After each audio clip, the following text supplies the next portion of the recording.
Hi friends, welcome back to my channel. If you're new, my name is Amanda. So in today's video, I'm going to show you some super easy Thanksgiving dinner ideas that I think you're really going to enjoy. So stay tuned.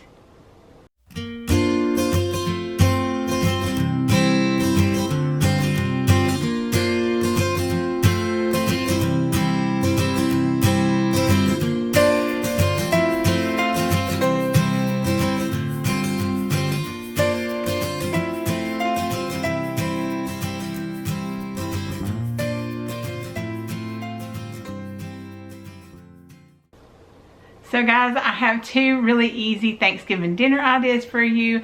These are sheet pan Thanksgiving dinners. Now I use a really large sheet pan. It's like a 15 by 21, something like that. It pretty much takes up my whole oven, but it is so handy to use and make such an easy Thanksgiving dinner. Now this would be for maybe 4 or 5 people. So if you're just having just a very small Thanksgiving, this would be perfect for you. Or if you're just wanting to recreate Thanksgiving dinner on just a normal day, this is kind of a shortcut way to do that. I think you're really going to enjoy this. Now, if you're new to my channel, thank you so much for being here. I'm so glad to have each of you, whether you're new or coming back.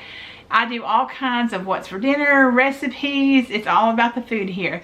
So if that sounds like something you might like, go ahead and hit that subscribe button and join my YouTube family. And hit that notification bell so you get notified every time I post. I have lots of delicious things in store for you. But let's go ahead and get into the video.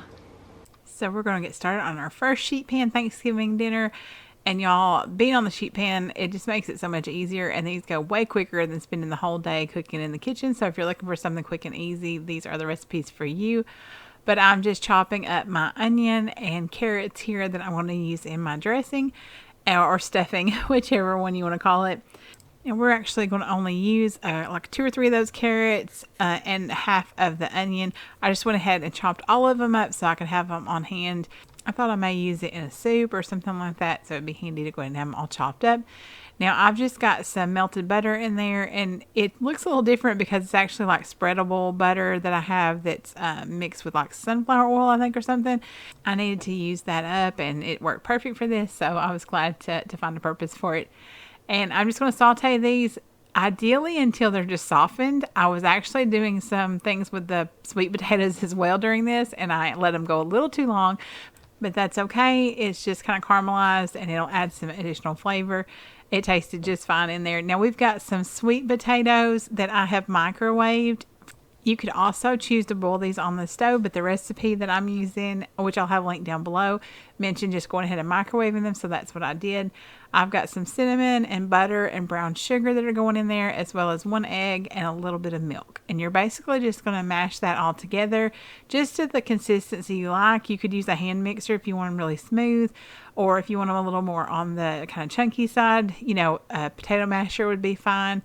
And then once we get that done, I'm just going to kind of use my spatula just to kind of make sure everything got really good and mixed together. And then we're going to just set that to the side. Now this, of course, is sweet potato casserole. I have really, I guess, never made sweet potato casserole. I always make it like I do sweet potatoes, kind of the candied sweet potatoes like I had in another video I did. Let me know in the comments down below, do you eat sweet potatoes for Thanksgiving? And if so, what's your favorite way to eat them? Like, do you do a casserole like that, or do you do the candied ones or something else? Let me know. Now in this bowl, I'm adding 1 egg, some chicken broth, and some more of that melted spreadable butter.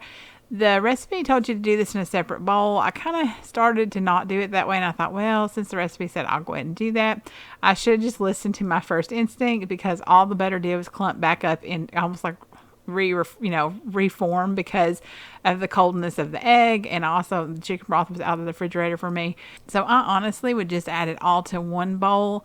If you're going to make this recipe, I think you'll be fine. I wouldn't worry about it too much. So I've got some like the stuffing crumbs from Pepperidge Farm in that bowl, along with that mixture we just made, some sage and garlic powder going in there, and we're also adding in our veggies that we sauteed up, and then we're just going to mix this all together.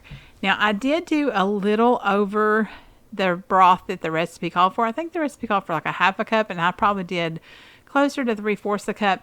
I did end up having to add additional broth. It just was too dry for me. I did not take this all the way to what I normally would take, like, you know, a dressing mixture, but I did get it pretty decently moistened. So I would just recommend just kind of watch the consistency. I probably used at least a cup, maybe a little over a cup. So just kind of look and judge it by how you like your dressing, and I think it'll turn out just fine.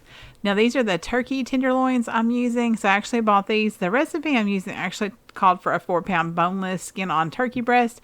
I just saw these when I was doing my pickup order, and I thought, you know what, this is going to work really well, I think, for this. So now I'm just seasoning it up with a little bit of the Pampered Chef rosemary herb seasoning. We really love to use that seasoning for anytime we make turkey or anything like that. And then we're just going to let that cook for about 10 minutes at 375. We're going to go ahead and finish up the rest of our stuff. So we've got some green beans that I just put some avocado oil on, along with some more of that rosemary herb seasoning. I'm using that again. Some garlic powder and onion powder and pepper. And we're just going to mix that together really well. Feel free to use whatever seasonings on this. And you could also swap out the vegetable, like if you wanted to do asparagus instead, or maybe Brussels sprouts, or, whatever you would really like. I think anything that you typically roast in the oven as a veggie would work here just fine. We really love roasted green beans and just green beans in general, so that was what we decided to go with. And then after that turkey has cooked about 10 minutes, go ahead and remove it from the sheet pan. We're actually going to place our stuffing mixture, dressing mixture, however you want to call it there, and just kind of, scoot it in to where it's not too many edges left. You don't want it to burn. And then we're going to lay our turkey back on top of that. I do want to say here that I probably should have greased or sprayed the pan here, because the stuffing did stick a little on the bottom. Nothing too bad or anything like that. So you may want to make sure that you go ahead and grease your pan, or, spray it with cooking spray or whatever, and that'll help too. Now, I decided to use a baking dish for my sweet potato casserole. The recipe had talked about, you could make kind of like a makeshift pan of sorts out of aluminum foil. But I didn't really want to do that with the sweet potato casserole. I didn't want to be scraping the foil while I was scooping it out. So I thought this would work really well, and it fit perfectly on my pan. And we're just going to top the sweet potato casserole with some marshmallows. Mine were all stuck together, so I'm pulling them apart best I can. This was all I had left, or I would have put a little more on the top. So definitely make sure, if you want to, you can cover it fully. And also a streusel topping would probably be really delicious on that too. But we're just going to let that all bake for just a little bit longer. I'll have all the times down in the description box. And then once that's baked for a little while, we're going to go ahead and add in our green beans. And then 10 minutes after the green beans had been cooking, I also removed the sweet potato casserole because it looked like it was bubbly pretty good in it, and I didn't want it to overcook. So I pulled it off and left it out until the rest of it got finished. But here it is, all completely done. We've got our stuffing mixture, our turkey, our green beans, and our sweet potato casserole, all Thanksgiving on a sheet pan. This was so easy and so very good. It really did just taste just like Thanksgiving dinner, and you can't really ask for it to be any easier. So I've just made some gravy that I'm adding on top of all of this.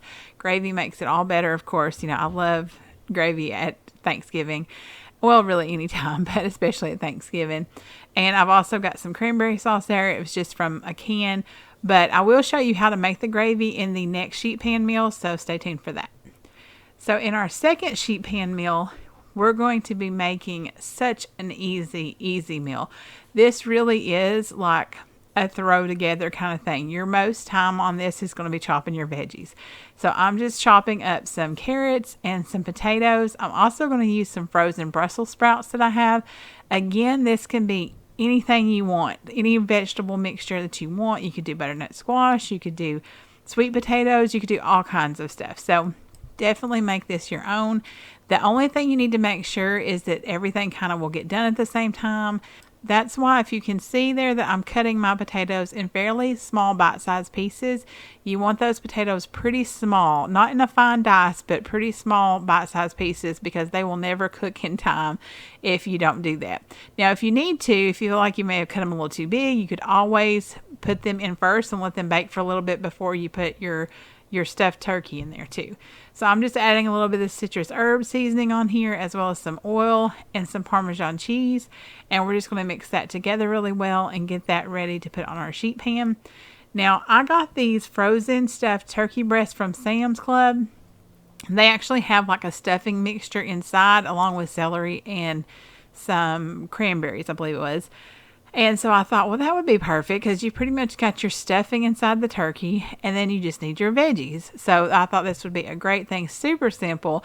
This would especially be good not only for Thanksgiving, but like if you're just wanting, if you're like me and you love the taste of Thanksgiving meals, this would be a little taste of Thanksgiving on just a regular day. But I do think those turkey breasts are seasonal, so keep an eye out for that if you want to make sure you grab you a couple of boxes so you can have them on hand.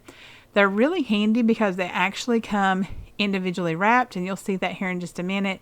But these are the ones I got from Sam's Club. I believe it's from Barber Foods, and these were really good. My daughter and husband absolutely love these. But as you can see, they're all individually wrapped in there, so you can pull one out if you want one, or if you need to make all of them. We went ahead and made all 6 of them, and I just followed the package directions on that and cooked it for this. Everything got done at the same time. So now we're going to get started on our gravy, and y'all, this is so easy, very, very simple.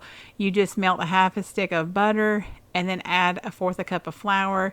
Get that kind of cooked for a minute or two, and then you're going to add in 2 cups of whatever broth you want to use. So you can use beef broth, chicken broth, turkey broth, whatever you would like, or stock, of course. And then you're going to bring that kind of to a boil until it thickens, and then it will be ready to eat. Add salt, pepper, anything that you want to add into it, whatever seasonings that you like in your gravy. This is such an easy gravy recipe, and it's very yummy too. Now here are our stuffed turkey breasts. They're all done. I do recommend you check them with a thermometer, like a digital thermometer. The package even recommends that. But these were really good. I mean, my daughter and husband could not stop talking about how good they were. And we've also got, our veggies all nice and roasted. And feel free to change those out however you might like, whatever kind of veggies you might like. And then we're just going to pour our gravy on top of our stuffed turkey breasts. And I'm also going to cut into that for you so you can see inside of it, because I know you're probably thinking like, I wonder what that does look like inside. And because it does show a picture on the package, but sometimes things don't always look like the package when you get them. But we really liked that crispiness of that outside crust. I think these would be really good in the air fryer too, if you're not wanting to do like a sheet pan meal. You're just wanting to go ahead and get them cooked some other way. So you can see that stuffing in there, the cranberries, the celery, all that good stuff. But this was such an easy Thanksgiving dinner. I hope y'all have enjoyed these 2 ideas. If you have, I would appreciate it if you give me a thumbs up. These would definitely be great ideas if you don't want to spend all day in the kitchen. But thank you so much for joining me today. I appreciate each and every one of you so much. I hope you each have a blessed day wherever you are, and I'll see you in the next one.